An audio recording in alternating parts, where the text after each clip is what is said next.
Assalamualaikum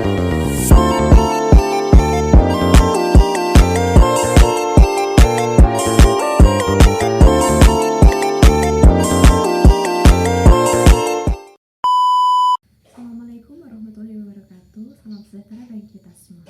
Perkenalkan, nama saya Kustina Febriana dengan NPM 2240-10420. Saya dari Ramil K4.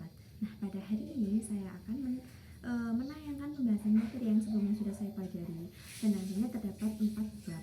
Yang pertama, audit siklus perolehan dan pembayaran kembali modal. Yang kedua, jaminan layanan dan jasa non asuransi. Yang ketiga, audit atas inventaris dan siklus pergudangan. Dan yang terakhir, internal dan pemerintahan, audit keuangan dan audit operasional. Nah, masuk pada materi yang pertama, yaitu audit siklus perolehan dan pembayaran kembali modal. Cakupan yang akan dibahas adalah karakteristik unik dari siklus ini, tantangan yang dihadapi auditor, serta metodologi yang digunakan dalam audit. Yang pertama, karakteristik siklus perolehan dan pembayaran kembali modal. Dalam siklus ini melibatkan beberapa elemen penting, yaitu transaksi material, risiko salah saji, hubungan hukum, dan keterkaitan akun. Yang pertama, transaksi material. Meskipun jumlah transaksi dalam siklus ini relatif sedikit, setiap transaksi seringkali memiliki nilai material yang tinggi. Contohnya adalah penerbitan obligasi yang jarang terjadi tetapi berdampak besar pada laporan keuangan perusahaan.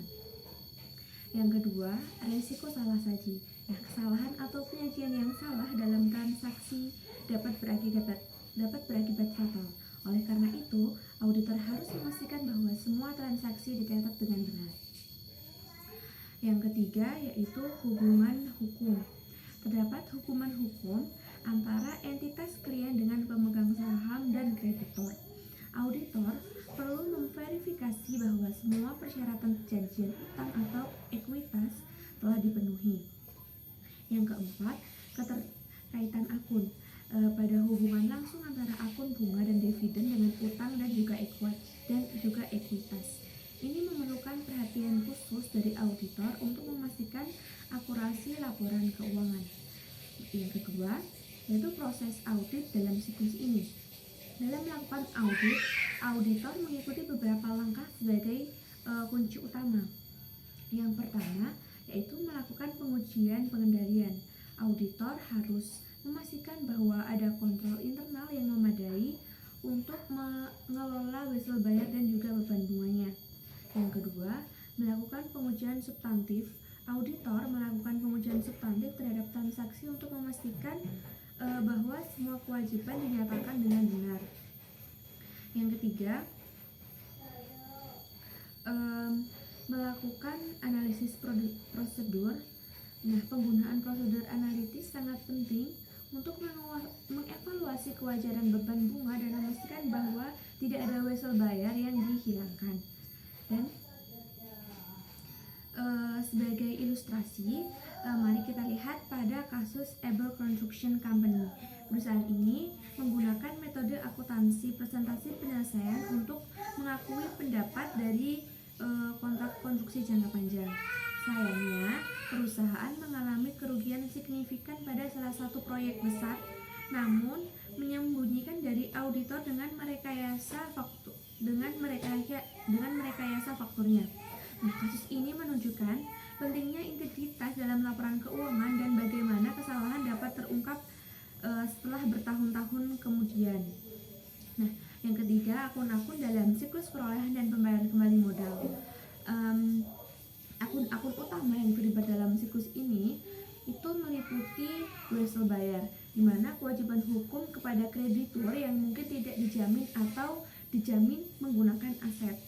Yang kedua, utang kontrak. Nah, ini utangnya terkait kontrak yang belum dibayar. Yang ketiga, modal saham dan laba ditahan. Ini mencakup semua ekuitas pemilik serta laba yang ditahan untuk reinvestasi. Nah, yang keempat, metodologi audit. Nah, dalam merancang pengujian rincian saldo untuk akun-akun dalam siklus ini, auditor mempertimbangkan beberapa faktor. Yang pertama, resiko usaha. Memahami resiko yang terkait dengan bisnis klien. Yang kedua, salah saji yang dapat ditoleransi. Ini menetapkan tingkat salah saji yang dapat diterima untuk berbagai akun. Yang ketiga, hasil pengujian pengendalian, evaluasi hasil dari pengujian kontrol internal sebelumnya.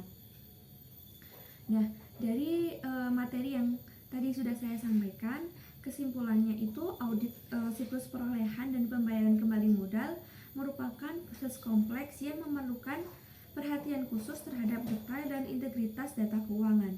Melalui pemahaman mendalam tentang karakteristik siklus ini, auditor dapat lebih efektif dalam mengidentifikasi risiko dan juga memastikan bahwa laporan keuangan mencerminkan keadaan sebenarnya dari perusahaan tersebut. Selanjutnya kita akan masuk pada materi yang kedua, yaitu jaminan lainnya dan jasa non-asuransi. Dalam pembahasan tentang jasa audit dan penjaminan, ini cangkupannya adalah penjaminan serta peran pentingnya dalam dunia akuntansi. Yang pertama, audit dan penjaminan adalah bagian integral dari praktik akuntansi yang bertujuan untuk memberikan keyakinan kepada pemangku kepentingan mengenai kewajaran laporan keuangan. Dalam konteks ini, kita akan mengkaji layanan audit dan layanan penjaminan. Pada layanan audit ini adalah proses sistematis untuk mengevaluasi laporan keuangan, sedangkan pada layanan penjaminan memberikan keyakinan tambahan melalui jenis penugasan termasuk audit, tinjauan, dan juga kompilasi. Nah, yang kedua, jenis-jenis layanan audit. Nah, berdasarkan buku yang sudah kita bahas, ada beberapa jenis layanan audit yang sering dilakukan. Yang pertama, audit keuangan internal dan juga audit yang pertama itu ada audit keuangan internal yang memeriksa laporan keuangan untuk memastikan kepatuhan terhadap standar akuntansi. Dan yang kedua, audit operasional, ini menilai efisiensi dan efektivitas operasi organisasi. Yang ketiga, audit keuangan pemerintah, memastikan penggunaan dan juga publik sesuai dengan peraturan yang berlaku. Nah, yang ketiga, layanan penjaminan lainnya. Selain audit tradisional, terdapat juga layanan penjaminan lainnya yang semakin penting. Tinjauan laporan keuangan ini memberikan keyakinan terbatas bahwa laporan keuangan disajikan secara wajar. Nah, pada kompilasi laporan keuangan, ini menyusun laporan tanpa memberikan jaminan yang tersurat, dan penugasan khusus ini meliputi peninjauan informasi keuangan interim dan juga pengendalian internal. Yang keempat, itu proses audit dan juga penjaminan. Proses audit ini melibatkan beberapa langkah penting. Yang pertama, pengumpulan bukti. Ini auditor mengumpulkan bukti yang cukup untuk mendukung opini mereka. Dan kedua, analisis prosedur. Ini melakukan proses analitis untuk mengidentifikasi hubungan yang tidak biasa dalam laporan keuangan. Yang ketiga, penyusunan laporan audit. Ini menyusun laporan yang mencerminkan tujuan dari tujuan auditor. Nah, sebagai contoh nyatanya, mari kita lihat kasus pada Bernhard Construction Company. Dalam kasus ini, seorang CPA bernama Rini Latup ditugaskan untuk melakukan peninjauan atas laporan keuangan perusahaan. Ia menemukan ketidakberesan dalam pinjaman yang diberikan kepada karyawan sebelum kemitraan ditutup. Meskipun Bernard mengklaim bahwa pinjaman tersebut adalah tindakan baik, Reni merasa ragu akan kebenaran pernyataan tersebut dan akhirnya menarik diri dari perjanjian tersebut. Nah, jadi dari kesimpulan yang sudah saya jelaskan tadi, jasa audit dan penjaminan ini memainkan peranan penting dalam menjaga integritas laporan keuangan. Dengan memahami berbagai jenis layanan ini, kita dapat lebih menghargai nilai dari audit dan juga penjaminan dalam dunia bisnis. Baik, yang selanjutnya kita akan masuk pada materi yang ketiga, yaitu audit atas inventaris dan juga siklus pergudangan, dengan fokus pada studi kasus Parmore yang memberikan wawasan mendalam tentang tantangan juga kompleksitas dari proses audit. Pada studi kasus ini akan digunakan untuk menggambarkan bagaimana kegagalan dalam audit dalam pengendalian internal dapat mengarah pada kekurangan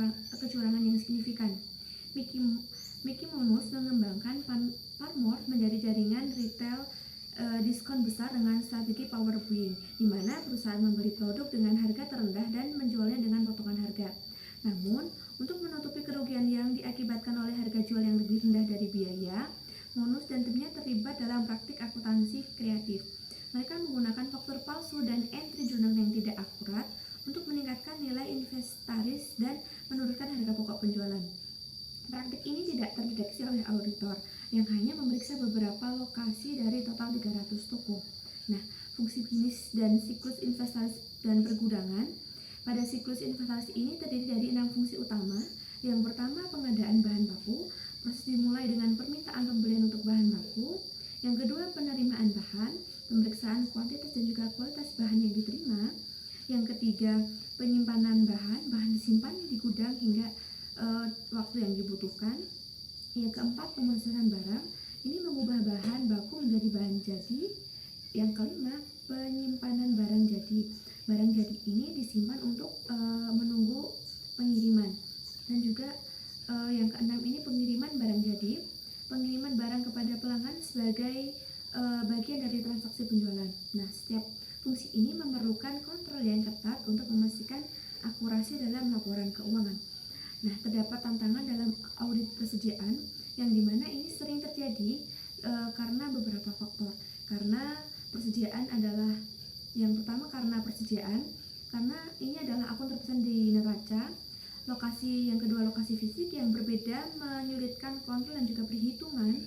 Yang ketiga itu beragam jenis barang yang memerlukan penilaian yang tepat dan juga estimasi keusangan dalam alokasi biaya produksi dapat menjadi rumit. Nah, jadi kesimpulan dari studi kasus Par-Moore ini menunjukkan bahwa kegagalan dalam pengendalian internal dapat menyebabkan kecurangan besar yang merugikan perusahaan secara finansial. Audit atas siklus inventaris dan juga pergudangan harus dilakukan dengan hati-hati, memperhatikan setiap fungsi bisnis serta dokumen dan catatan terkait agar laporan keuangan dapat dipercaya. Dengan memahami fungsi-fungsi ini dan tantangan yang ada, auditor dapat memberikan jaminan bahwa laporan keuangan mencerminkan kondisi perusahaan secara nyata dan juga pada keadaan yang sebenar-benarnya.